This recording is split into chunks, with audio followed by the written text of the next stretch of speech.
সম্মানিত সুধী মণ্ডলী, আসসালামু আলাইকুম। প্রবাস থেকে বলছি। অনুষ্ঠানে আপনাদের সকলকে স্বাগত জানাচ্ছি। আমি কাজী হারুন। আবারও আজকে আমাদের সাথে জনস্বাস্থ্য বিশেষজ্ঞ জনাব ডক্টর শাফি মাহমুদ স্যার উপস্থিত আছেন।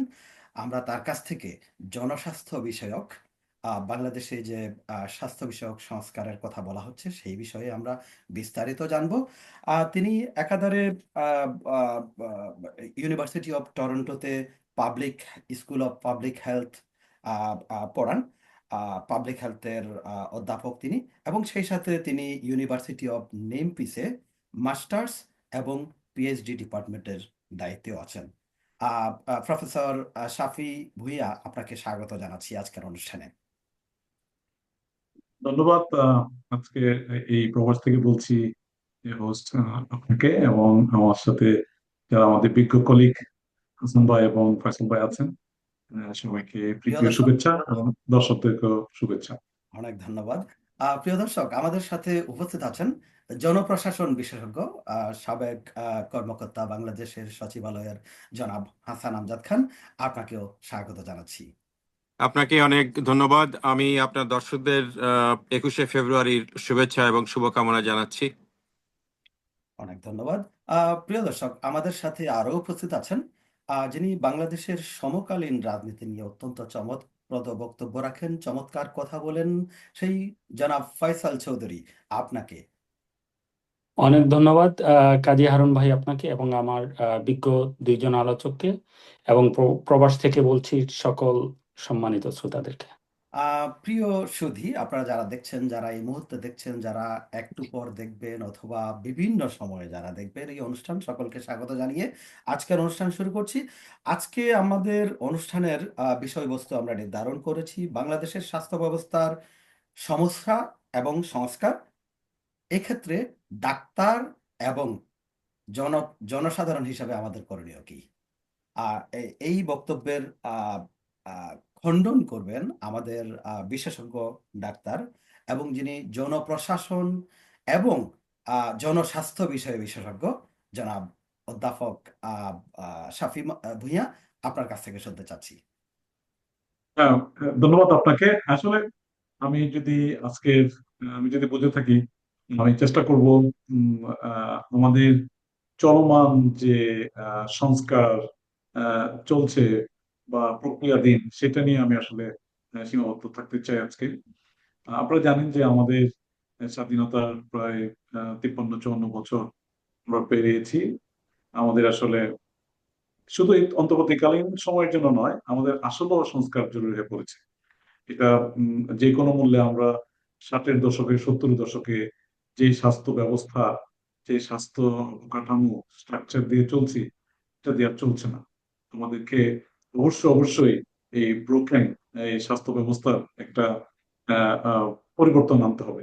এটা এটা এটা অবশ্যম্ভাবী যে এটা না করলে আমাদের আসলে স্বাস্থ্য ব্যবস্থা কোনোভাবেই জনগণের দোরগোড়ায় পৌঁছানো যাবে না।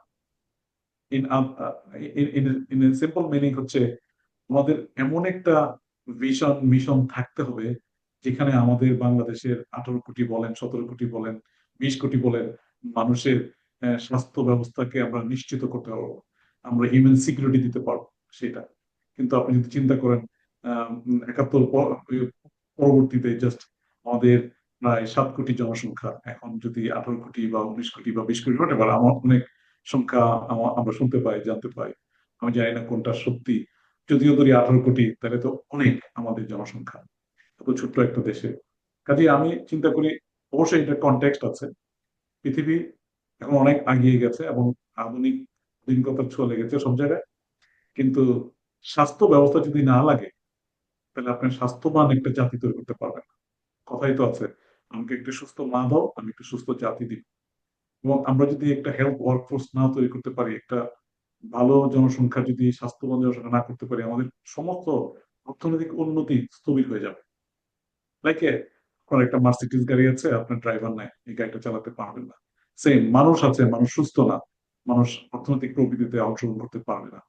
কাজে এটা অত্যন্ত ইম্পর্টেন্ট যে এসডিজি সাস্টেনেবল ডেভেলপমেন্ট গোলকে সামনে রেখে ইউনিভার্সাল হেলথ কাভারেজের আদর্শকে অনুসরণ করে 2030-র মধ্যে আমাদেরকে একটা হেলদিয়ার বাংলাদেশের স্বাস্থ্য ব্যবস্থা গড়ে তুলতে হবে। তো আমি যদি আরেকটু স্পেসিফিক ভাবে বলি, আমাদের 18 কোটি মানুষের অ্যাক্সেসিবিলিটি বাড়াতে হবে, যারা হাসপাতালে বা চিকিৎসার জন্য যেতে পারে। আমাদের কোয়ালিটি, গুণগত মান বাড়াতে হবে, শুধু হাসপাতাল বানালে হবে না, এটা গুণগত মান বাড়াতে হবে। আমাদের ইকুইটি এনশিওর করতে হবে, অর্থাৎ সমতা নিশ্চিত করতে হবে। আপনার পয়সা আছে, আপনার গাড়ি বাড়ি আছে, আপনি হাসপাতাল যেতে পারবেন, আপনার পয়সা খরচ করতে পারবেন আউট অফ পকেট। আরেকজন একটু পিছনে পড়া মানুষের তার সেই সুযোগটা নাই। এটা দীর্ঘদিন চলতে দেওয়া যায় না। তারাও তো আমাদের দেশের মানুষ, তাদের স্বাস্থ্য ব্যবস্থার জন্য আপনি চিন্তা করতে হবে। এটা হলো একটা সাইড। একটা সাইড হলো এক্সিস্টিং যে সিস্টেম, আমরা চিন্তা করি সবসময় আমরা হাসপাতাল বানাবো, চিকিৎসক নিয়োগ দিব, নার্স নিয়োগ দিব, যদিও সেটা অপ্রতুল। তারপরে স্বাস্থ্য ব্যবস্থা ভালো হয়ে যাবে। অর্থাৎ আমাদের স্বাস্থ্য ব্যবস্থা বলতে চিকিৎসক নার্স নিয়েই আমরা ঘুরপাক খাচ্ছি। এটা অন্যদিকে আমাদের দৃষ্টিটা যাচ্ছে না। এটাও আবার একটা সঠিক চিন্তা হতে পারে না। যেমন মনে করেন পৃথিবীর বিভিন্ন দেশে আমার যাওয়ার সুযোগ হয়েছে, স্পেশালি G7 কান্ট্রিজ অথবা ডেভেলপিং কান্ট্রি বলেন, এশিয়ান কান্ট্রি বলেন, আফ্রিকান কান্ট্রি বলেন। আমরা যতটুকু শিখেছি আমাদের ছাত্রদের কাছ থেকে, আমাদের কলিগদের কাছ থেকে, প্রাইমারি হেলথ কেয়ার হচ্ছে কি, যারা স্বাস্থ্য ব্যবস্থাকে স্ট্রং করেছে ইন দ্য ওয়ার্ল্ড। অর্থাৎ প্রাথমিক স্বাস্থ্য পরিচর্যা, যেটা কিনা আপনার পরিবার থেকে শুরু হয়, যেটা কিন্তু আপনার কমিউনিটি থেকে শুরু হয়, যেটা কি আপনার সোসাইটি থেকে শুরু হয়, যেটা কিনা আপনার ডিস্ট্রিক্ট ছড়িয়ে যায়, যেটা কি আপনার ডিভিশন ছড়িয়ে যায়, যেটা আপনার দেশে ছড়িয়ে যায়। অর্থাৎ ইউনিটটা হইতে হবে, নিউক্লিয়াসটা হচ্ছে আপনার পরিবারে, পারিবারিক স্বাস্থ্যকে উন্নতি করা। তাহলেই আমরা আসলে স্টেপ বাই স্টেপ বিভিন্ন লেয়ার গুলো উন্নতি করতে পারবো। সেটাকে আমরা করতে পারছি, সেটা নিয়ে আমি কথা বলবো। তারপরে আসেন, আমরা যে কোনো একটা সর্দি কাশি সামান্য একটু রোগ হলে আমরা চেষ্টা করি এই বিশ্ববিদ্যালয় বা এই মেডিকেল কলেজের সবচেয়ে সর্বোচ্চ প্রফেসর কে আছে তার কাছে যাবো। এটা একটা ভুল চিন্তা। তো আপনি জানেন ইউএস কানাডায় আপনাকে জিপির কাছে যেতে হয় আপনার যে কোনো সমস্যার জন্য। প্রথমে একটা আপনার কাছাকাছি একটি পারিবারিক চিকিৎসক থাকে, ফ্যামিলি ফিজিশিয়ান থাকে, বা জিপি বলে পিসিপি বলে ইংল্যান্ডে, যেটাকে এখানে, জিপি প্রাইমারি বলে, হ্যাঁ। Care physician. তো ওনার কাছে যাবেন, ওনারা আপনাকে বলবে, আপনাকে একটা রেফার করবে যদি ওনারা এটা মনে করে এটা তাদের পক্ষে ডিল করা বা সীমিত ফেসিলিটি এটা অন্য জায়গায় যায়। আমরা তো এখনো সেটা করতে পারি নাই। তারপরে আসেন, আমরা ইউএস কানাডায় সবসময় আমরা চেষ্টা করি ইন্স্যুরেন্স ব্যবহার করার জন্য। অর্থাৎ মানুষের, বাংলাদেশের মানুষের যদি জরিপ করেন বা কোনো রিপোর্ট যদি দেখেন, দেখবেন যে বছরে 5 থেকে 10% মানুষ গরিব হচ্ছে, আরো গরিব হচ্ছে তাদের স্বাস্থ্য ব্যবস্থা বিল দিতে গিয়ে। অর্থাৎ তারা বাড়ি বিক্রি করে, জমি বিক্রি করে, গাড়ি বিক্রি করে, যা আছে ধন সম্পদ বিক্রি করে তখন চিকিৎসা করতেছে। আজকেও কিছুক্ষণ আগে একজন আমাকে ফোন করছে, তার বাবা একটা প্রাইভেট মেডিকেল কলেজে, প্রাইভেট হাসপাতালে আইসিইউতে আছে। তো লাখ লাখ টাকার ডেইলি বিল, আপনি চিন্তা করতে পারছেন, 30 দিন থাকে 30 লাখ টাকা বিল। এই টাকাটা কোথেকে আসবে? তো তাকে একটা কিছু বিক্রি করতে হবে। তারপরে এইটা একটা সমস্যা, রেফারেল সিস্টেম, ইন্স্যুরেন্স সিস্টেম আমাদের নাই। আমাদের যদি এই বেসিক, আমি অন্য কিছু নিয়ে নাই বললাম, এই তিনটা যদি আমরা করতে চাই, আমাদের একটা অবকাঠামো চিন্তা করতে হবে যে আমরা কি অবজেক্টিভ নিয়ে এটা করবো। আমরা চাই প্রমোশন করা, মানুষ যেন অসুস্থ না হয়, যাতে আমাদের হাসপাতালের দিকে না যেতে হয়, হেলথ সিস্টেমে যেন বার্ডেন না সৃষ্টি করে, এই জন্য আমাদের প্রমোট করতে হবে। অর্থাৎ আপনি ভালো খাবার খাবেন, মানে সুষম খাদ্য খাবেন, যেটা কিনা সহজে আপনার কাছে অ্যাভেলেবল সেটা খাবেন, এবং আপনাকে এই যে প্রটেকশন দিবে, তো প্রটেকশন দেওয়ার যে মেকানিজম গুলো আছে সেটা আমরা শিখিয়ে দিব। আপনার যে প্রিভেনশন, সে মেকানিজম আমরা শিখিয়ে দিব। প্রাইমারি হেলথ কেয়ারের আমরা একটা মানুষের দোরগোড়ায় পৌঁছায় দেব। অর্থাৎ হেলথ প্রমোটিং হসপিটাল গুলা in primary level, then in the secondary level, tertiary level হবে আপনার বড় বড় হাসপাতাল, যেখানে আপনার রেফার করেন। এই তিনটা জিনিস হচ্ছে আমাদের উদ্দেশ্য হওয়া উচিত। এই জন্য আমি বলতে চাই, আমার সৌভাগ্য হয়েছিল এই এই 12 সদস্যের বাংলাদেশের স্বাস্থ্য রিফর্ম কমিটির সাথে কিছু যোগাযোগ এবং কিছু রিপোর্ট দেওয়ার। আমি যেটা মনে করেছি আমাদের উচিত হবে সাস্টেনেবল এসডিজি যে গোল আছে, পুরা ওয়ার্ল্ড আমরা স্বীকৃত, ইউনাইটেড নেশনস এর, WHO এর মাধ্যমে বা ইউএন অর্গানাইজেশনের মতো আমরা যারা মেম্বার কান্ট্রি আছি সবাই এগ্রি যে আমরা সাস্টেনেবল গোল অ্যাচিভ করার জন্য কিছু অ্যাক্টিভিটিস আমরা নিব। সেটা করার জন্য আমাদের বাংলাদেশে আমাদের কিছু স্টেপ নিতে হবে। আমি মনে করছি যে আমার মনে হয় এই তিনটা জিনিস আমাদের বাংলাদেশে একদম জরুরি। সেটা হচ্ছে কি, promote health, enhance health literacy. আমরা যদি মানুষকে বোঝাতে পারি এটা কি, এনকারেজ তাদের good health behaviour, so that মানুষ তাদের স্বাস্থ্য সেবার জন্য সারাক্ষণ ডাক্তার বা নার্সের মুখোমুখি হয়ে থাকবে না। মানে আমরা বিভিন্ন দেশে, এইসব দেশে বলি women's health in women's hand, এই কাইন্ড অফ থিং। সো ফ্যামিলির স্বাস্থ্য ফ্যামিলিরা টেক কেয়ার করে প্রাথমিকভাবে, তারপরে তারা যদি প্রয়োজন মনে করে তারা সাধারণ চিকিৎসক বা ফ্যামিলি ফিজিশিয়ানের কাছে যাবে বা তাদের নিকটবর্তী যে সেন্টার সেগুলোতে যাবে। তারপর হচ্ছে ডিজিজ প্রিভেনশন, আমরা কিভাবে প্রিভেন্ট করি। আপনি মনে করেন যে কতগুলো রুট কজ আছে। আমরা যদি চিন্তা করি টিউবারকুলোসিস, এইচআইভি, এগুলো কিন্তু প্রিভেন্টেবল। আপনি যদি যদি ভালো পরিবেশে থাকেন, ভালো হাইজিন মেনটেন করেন, তাহলে কিন্তু টিবি হবে না। আপনি যদি ময়লাযুক্ত খাবার, জীবাণুযুক্ত খাবার না খান, আপনার ডায়রিয়া হবে না। কাজে আমরা প্রিভেনশন অ্যাপ্রোচের দিকে যাব, তাই না? আমরা যদি প্রটেক্ট করতে পারি মানুষকে, এই যে কোয়ালিটি হেলথ কেয়ার, তখনই কিন্তু ইফেক্টিভ বা বা আপনার ভিজুয়াল হেলথ দেখা দেবে। এই তিনটা জিনিস হচ্ছে আমি মনে করি হেলথ রিফর্মের অবজেক্টিভ হওয়া উচিত। আহ, সেই ধাপে আমরা যদি যাইতে চাই, আমাদের আরো কিছু অ্যাক্টিভিটিস আউট করতে হবে। কিছু বলতে চাচ্ছিলেন? আপনাকে অনেক ধন্যবাদ। অত্যন্ত চমৎকার কথা বলেছেন এবং আরো বলবেন। আজকে আপনি আমাদের সবকিছু শোনাবেন, আপনার কথাই আমরা শুনবো। তার মধ্যে আমি একটা জিনিস একটু জানতে চাচ্ছি আপনার রিলেটেড। সেটা হলো, আপনি তো আমাদের রোগী হিসাবে আমাদের কথা বললেন, কিন্তু ডাক্তার হিসাবে আমি যদি একটু জানতে চাই যে ডাক্তার হিসাবে বাংলাদেশের ডাক্তাররা যেভাবে রুগী দেখেন, এই রুগী দেখার সিস্টেমে কি কোনো পরিবর্তন আনা যেতে পারে কিনা। এই যে বাংলাদেশের ডাক্তাররা প্রতি 3 মিনিটে একজন রুগী দেখেন বা 5 মিনিটে একজন রুগী দেখেন, প্রত্যেকের ভিজিট 300 টাকা বা 500 টাকা, কারো ভিজিট 1500 টাকা, 2000 টাকাও আছে। এই যে ব্যাপারটা, এগুলোর ভিতরে কি কোনো সঙ্গতি আনা যায় জাতি হিসাবে বাংলাদেশের যে মেডিকেল খাত, স্বাস্থ্যসেবার উন্নয়নের জন্য? এগুলো কি কোনো আপনার কোনো বক্তব্য আছে এই ব্যাপারে? হ্যাঁ, এটা এটা আসলে, হ্যাঁ, আমি আসছিলাম এই জিনিসটাই। ব্যবস্থা কিন্তু একটা ব্যবস্থা, একটা আমব্রেলা সিস্টেম। এই ডাক্তারদের ফি আমেরিকা কানাডায় কিভাবে হয় যদি আমি বলি। আমেরিকা কানাডায় আমাদের ইন্স্যুরেন্স সিস্টেম আছে। আমরা ট্যাক্স পে করি, সরকার সেই ট্যাক্সটা নিয়ে, এবং সরকার সেই ইন্স্যুরেন্সের মাধ্যমে প্রোভাইডারদেরকে টাকাটা দেয়। এই জন্য এই জিনিসটা আমরা আমরা দেখতে পাই না, দেখতে পাই না। কিন্তু বাংলাদেশে তো এই সিস্টেম নাই। তার জন্য আমি বললাম যে আমাদের সিস্টেম যখন ডেভেলপ হবে, এগুলো আসলে আস্তে আস্তে সিস্টেমের মধ্যে ঢুকে যাবে। এই যে এই প্র্যাকটিস গুলো আসলে অনেক আগে থেকে চলে আসছে।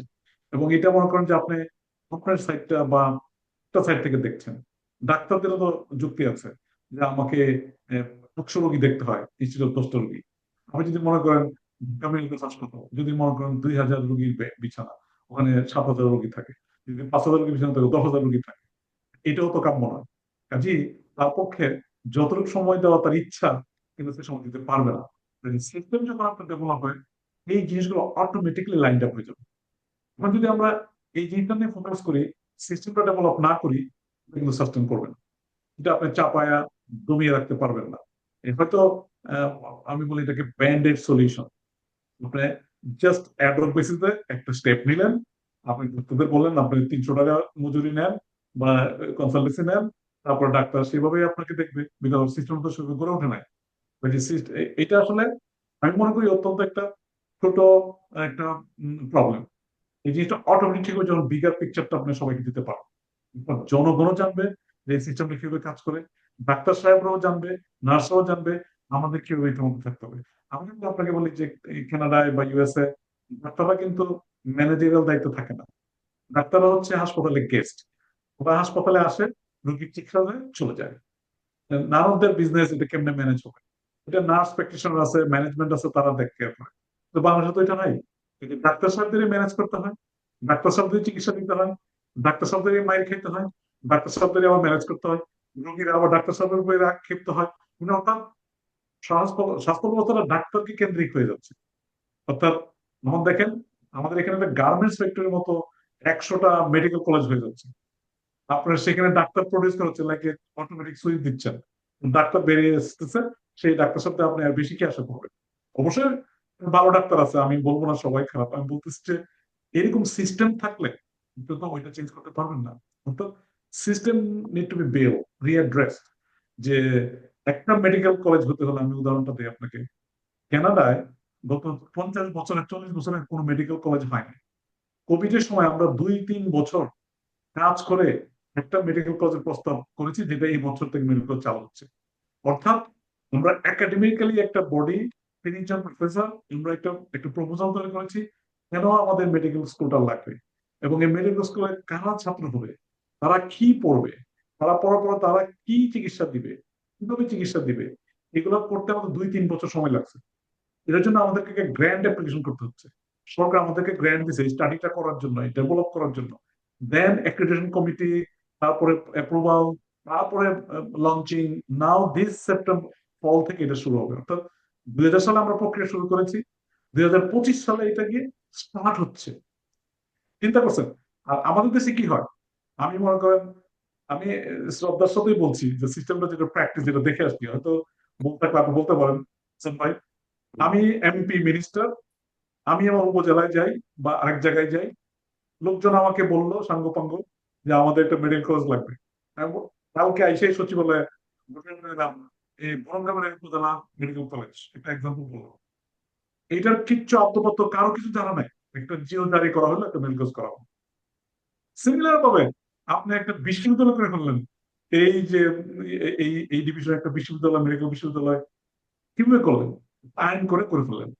এটা সম্ভাব্যতা যাচাই, এটার কারিকুলাম, যে লোকবল, এটা স্ট্যান্ডার্ড, এগুলো কোনো কিছু না করে আপনি করে ফেলতেছেন। এইগুলো তো আসলে সিস্টেম না। এই সিস্টেম গুলোর জন্য একটু পরিবর্তন প্রয়োজন, একটা কাঠামো প্রয়োজন। এবং আমার মনে হয় যে এই হেলথ রিফর্ম, এটা রাইট টাইম।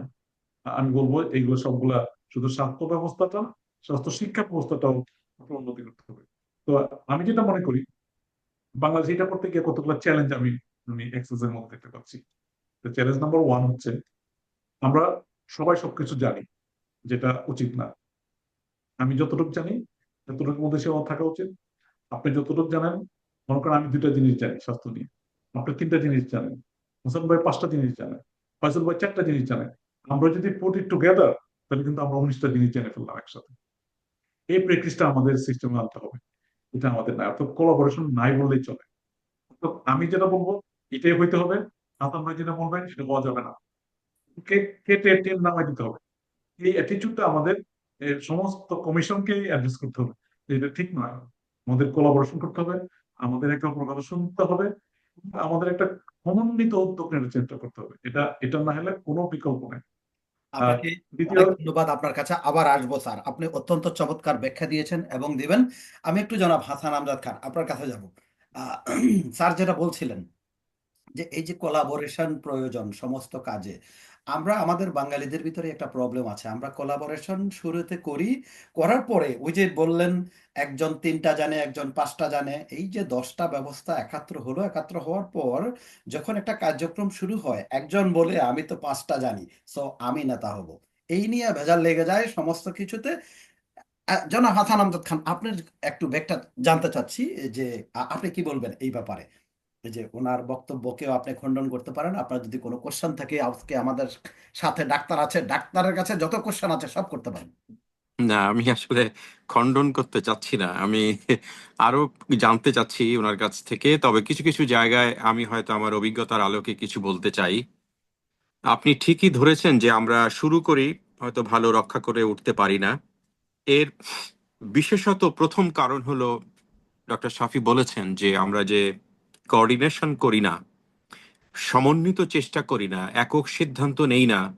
সে কারণে স্বাস্থ্যটা হলো একটা জাতীয় বিষয়। এটাকে এই 53 বছর এটি আমাদের সংবিধানের মূল নীতিতে ছিল না। মানে এত বড় অভাগা এই দেশ যে সংবিধানের স্বাস্থ্যটাকে মূল নীতির কাঠামোর মধ্যে রাখা হয়নি। কেন এই এখন কথাটা তো আমি আমি দুঃখিত, এই কথাটা তো বলাই হতো যে আমাদের সংবিধানের মূল নীতি হলো খাদ্য, বস্ত্র, বাসস্থান, চিকিৎসা। তা না না না, ওটা এগুলো তো মূলনীতি না, কোনো ওটা ছিল মানবিক অধিকার। সেই অধিকারগুলোই মূলনীতিতে ছিল না।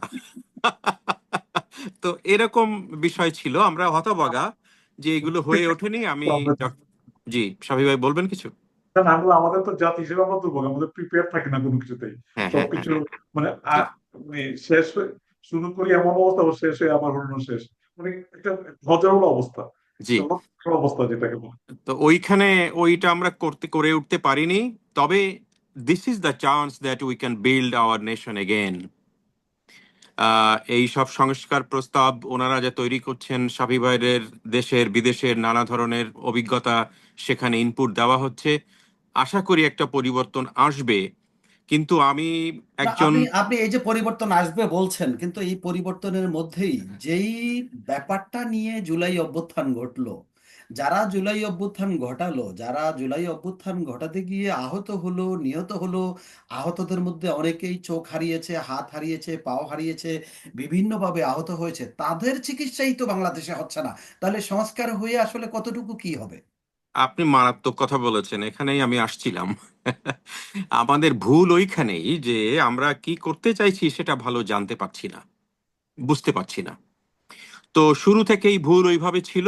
এখন আপনি যেটা বললেন যে আহ, এগুলো কেন হচ্ছে না, আমি বলি একজন সাধারণ মানুষ এবং একজন পেশেন্ট হিসেবে আমার প্রথম কনসার্ন হচ্ছে যে আমি স্বাস্থ্য সেবাটা নিতে যাব যে হসপিটালে, তো আমাকে তো আমি ভালো ট্রিটমেন্ট পাই না, আমাকে ইকুয়াল ট্রিটমেন্ট দেওয়া হয় না, আমাকে জানানো হয় না যে তোমার প্রাইমারি হেলথ কেয়ার বিষয়ে কি ধারণা ছিল, কি আছে।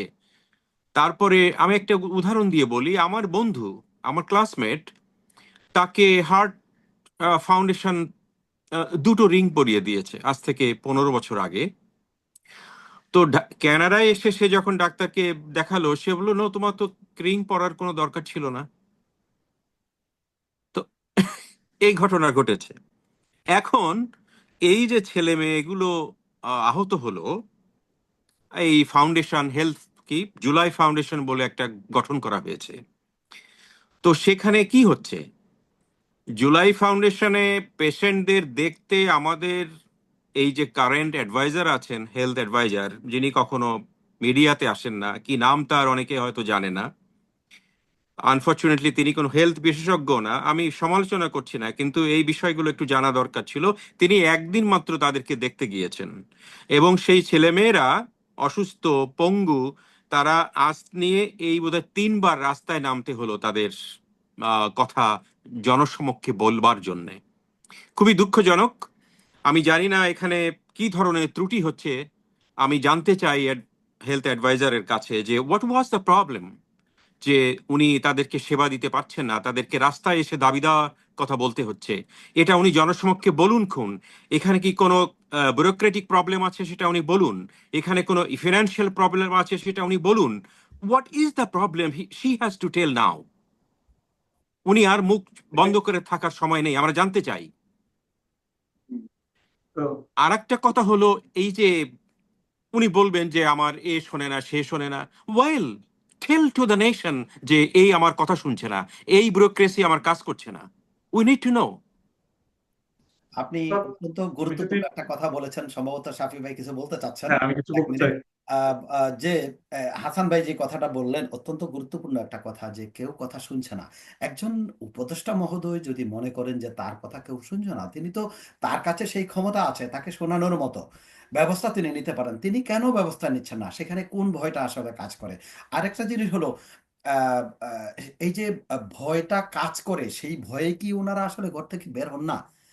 আমরা দেখছি যে বর্তমান সরকারের কোনো উপদেষ্টাই কিন্তু বাংলাদেশের আনাচে কানাচে যারা যারা যাওয়ার কথা, শাসক যারা, শাসক শ্রেণীতে যারা থাকেন, তারা কিন্তু প্রজাদের দুঃখ কষ্ট দেখার জন্য এলাকায় যাওয়ার কথা, কিন্তু আমাদের উপদেষ্টারা কিন্তু এই পর্যন্ত কেউই কোথাও যায়নি।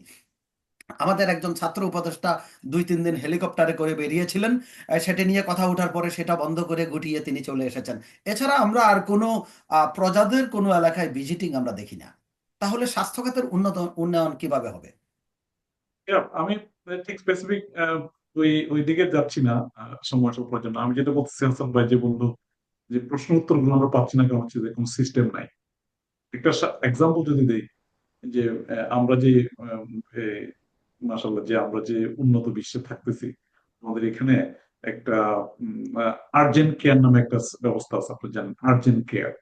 তো এটা যদি চিন্তা করেন, এটা তো একটা সিস্টেমের একটা পার্ট, তাই না? আপনার আর্জেন্ট কেয়ারে যে প্রথমে 1 ঘন্টা 2 ঘন্টার মধ্যে যে সেবাগুলো মানুষ পায়, তো ওই সেবাগুলোর মাধ্যমে তার পরবর্তী কনসিকুয়েন্সটা কমে যায়। আমি এই তো সপ্তাহেও গিয়েছি আর্জেন্ট কেয়ারে।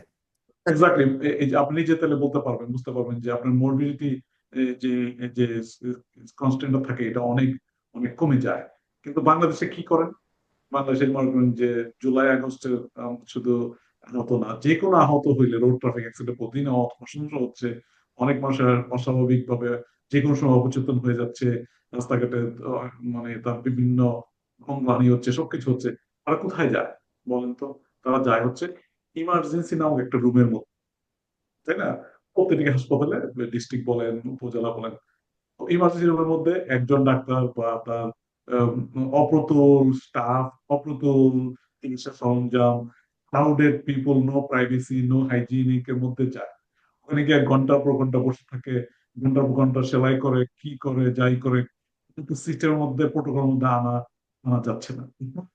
একটা ডিপার্টমেন্টই চালু করা উচিত, যেটা সোললি ওই আর্জেন্ট কেয়ার দেখে 2-3 ঘন্টার মধ্যে রোগীকে একটা স্টেবল কন্ডিশনে দিয়ে তাকে বিভিন্ন হাসপাতালে ট্রান্সফার করবে। তখন সে ইনডোর সেবাটা পাবে। ওইটা কি আমরা করতে পারছি? আমরা একজন মেডিকেল অফিসার দিয়ে বা 2জন মেডিকেল অফিসার দিয়ে একটা বড় বড় হাসপাতালে একটা ইমার্জেন্সি রুম বসাই দিয়ে মনে হচ্ছে আমরা সমস্ত কাজ সেরে ফেলছি।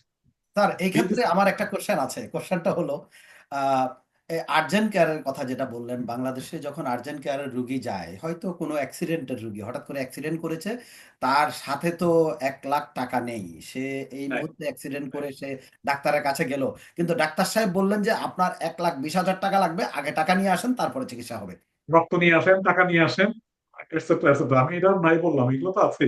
আমি বলছি এটাও সিস্টেম একটা পার্ট, একটা প্রোটোকল থাকবে।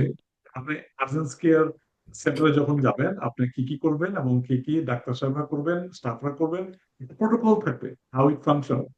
যে কোনো মানুষেরই, প্রত্যেকটা মানুষেরই মানবিক হইতে হবে। কোনো মানুষেরই আপনার টাকার জন্য চিকিৎসা বন্ধ থাকতে পারে না।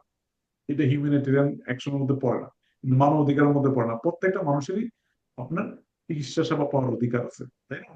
এই কানাডায়, এই কেন কানাডা স্বাস্থ্য ব্যবস্থা আমরা বলি ভালো এই আমেরিকা থেকে? অর্থাৎ আমরা ট্যাক্স দেই অতিরিক্ত বেতনের থেকে, এবং আপনি যদি রাস্তায় পড়ে থাকেন, হেলিকপ্টারে সে অ্যাম্বুলেন্সে আপনাকে নিয়ে যাবে, জিজ্ঞেস করবে না, জানতেও চাবে না এটা এখানে পড়ে আছে, কে এটার মালিক, কে কি করবে। এটা স্টেটের দায়িত্ব যে তাকে নিয়ে বাঁচাবে আগে, তারপর অন্য আলাপ। তো আমরা তো ওই পর্যায়ে এখনো যাইতে অনেক দূর, মানে মক্কা কত দূর এটা জানি না আমরা কখন যাব। কিন্তু আশা করতে তো ক্ষতি নাই একটা ভালো system development, because Alban Einstein কি বলছে, in the middle of the crisis opportunity lies.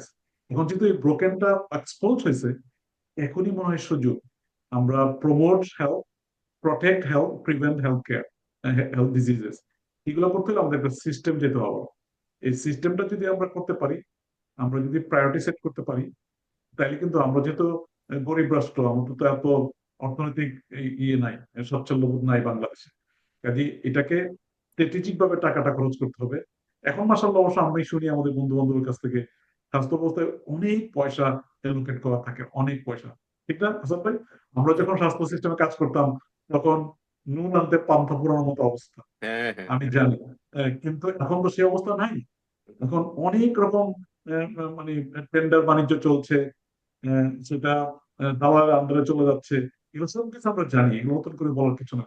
এগুলো স্টপ হবে তখনই যখন আপনি একটা সিস্টেম কাজ করবে। এই সিস্টেমটাই আপনাকে অনেক দূর নিয়ে যাবে, তাই না? ওইটা সিস্টেমটা এই দেশে কি হয়, আমি যত বড় পদেই থাকি না কেন, আমাকে কিউ ধরে, লাইন ধরে চিকিৎসার জন্য যেতে হয়, তাই না? এখানে কোনো দাপট দেখানোর কোনো সুযোগ নাই, তাই না? আপনাকে সাবওয়ে ধরে বা ট্যাক্সি ডেকে বা আপনাকে উবার করে বা অ্যাম্বুলেন্স ডেকে আপনাকে যেতে হয়। এখানে হাম্বি তাম্বি করার কোনো সুযোগ নাই, তাই না? তো সেইটা আমাদের দেশে তো হচ্ছে না। এবং এটা তখনই হবে যখন সিস্টেমটা আমরা ঠিকমতো এক মানুষকে জানাতে পারবো যে এখানে ভিআইপি বলতে কোনো কথা নেই। আমার আমার জানার মতে ঢাকায় একটা হাসপাতাল, যেটাতে হাসান ভাই জানে আমারও কিছু কন্ট্রিবিউশন ছিল, তৈরি করেছি। একজন সচিব হাসপাতালে যে বসে থাকে, তারপরে একজন ডাইরেক্টর গিয়ে বসে থাকে তার রোগীটাকে তাড়াতাড়ি দেখানোর জন্য, বা ফোন করে দেয় যে আমার রোগীটা দেখে দেন। এটা তো হয় না, সিস্টেম হতে পারে না। অর্থাৎ একটা আপনার সচিবের রোগী হবে দেখে, ডাইরেক্টর রোগী হবে দেখে আপনি ভালো দেখবেন, একটা ডাইরেক্টর নাই তারটা ভালো দেখবেন না, এটা তো আনইথিক্যাল, তাই না? এই জিনিসগুলো দেখা গেছে, আমি কোনো ব্যক্তি কেউ ইনভেস্ট করছি না, বলছে একটা এক্সাম্পল। এটা হয় আমাদের দেশে। আমি পরিচিত, আমার রোগীটাকে ভালো দেখবে।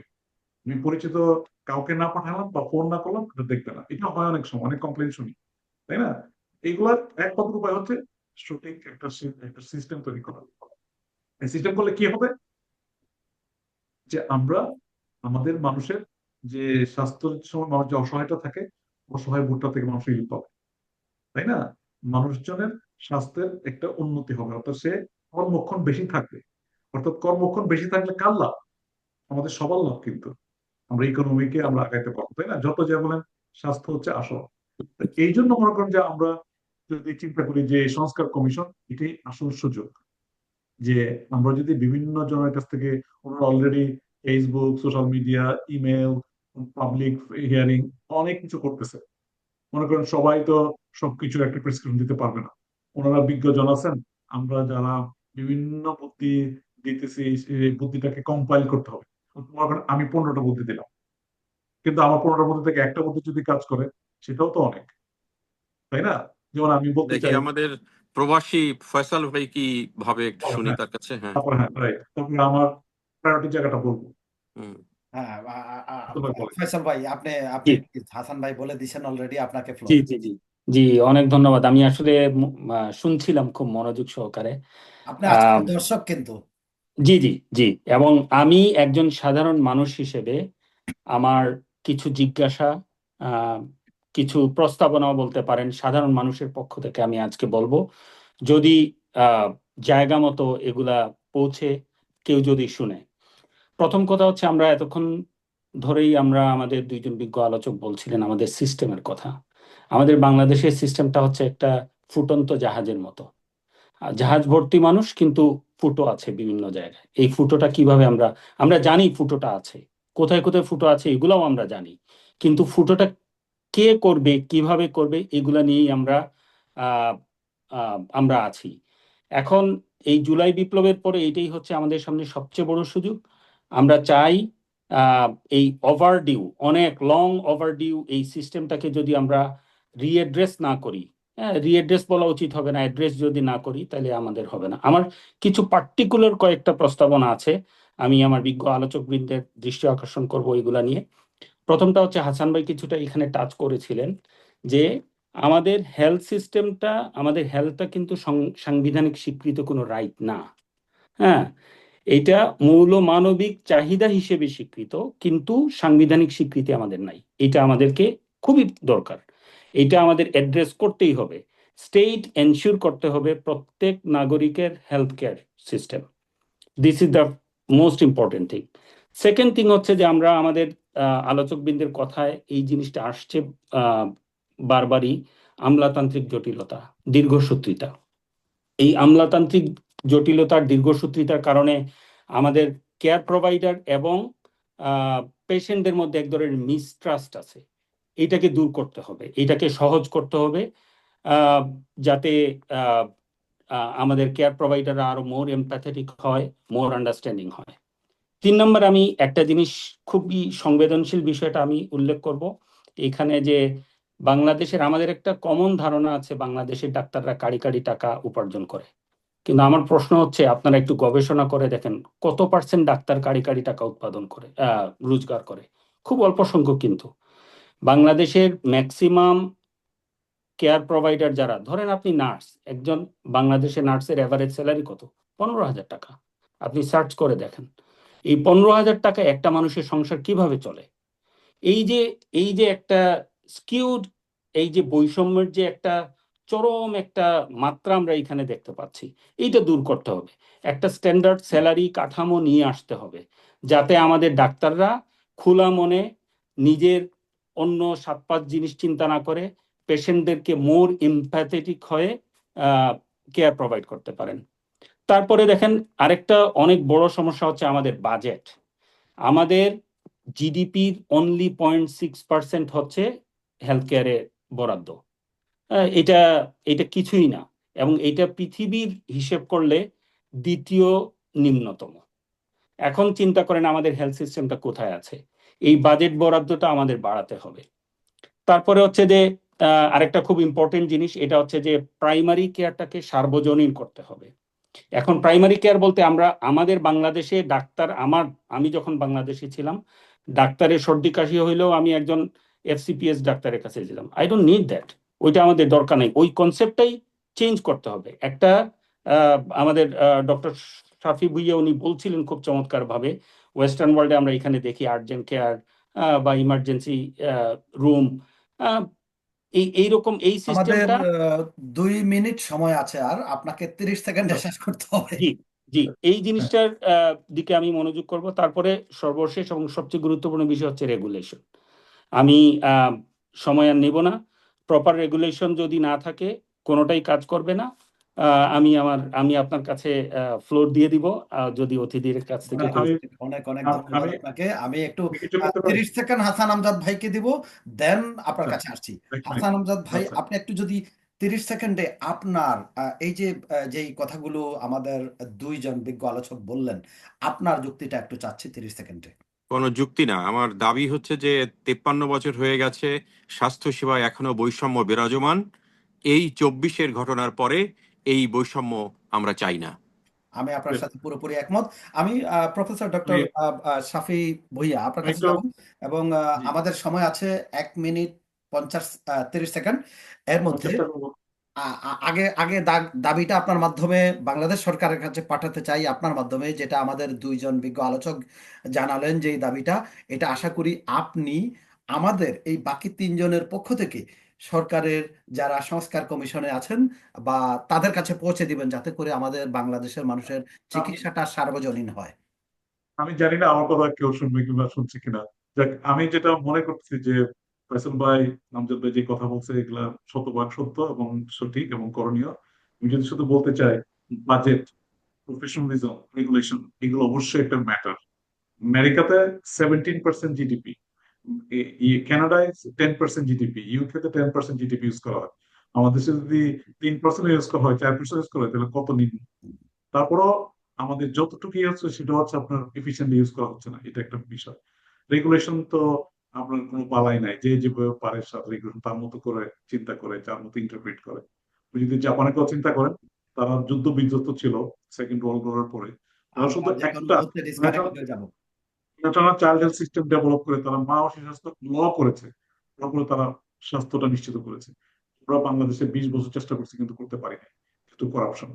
কাজে আমি বলবো আগে আমাদের সিস্টেমটা নিয়ে সোজা সবটা একটা সিস্টেম তৈরি করতে হবে, যে সিস্টেমের মধ্যে সবগুলা সবগুলা আপনার করণীয় ঢুকে যাবে, তারপরে কেউ এটা ভাঙতে পারবে না, আমরা আগে যাব।